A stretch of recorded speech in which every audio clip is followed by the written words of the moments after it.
Hi, my name is Dave Andrews. Today I'm going to show you how to restore deleted files. Let's go to our computer. And just for example, let's say I've accidentally deleted a document that I really needed. I'm going to open up my documents here. Let's say I've accidentally deleted my budget document. And it's gone. I don't know where it is.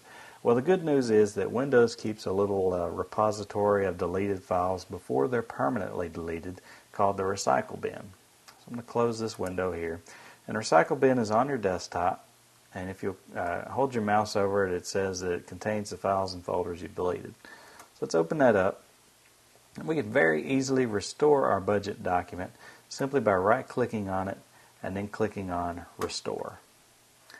Now, that put it back in the original position from which it was deleted. So if I close my recycle bin and reopen my documents, you can see that my budget document has reappeared and is no longer deleted. My name is Dave Andrews, and I've just showed you how to restore deleted files.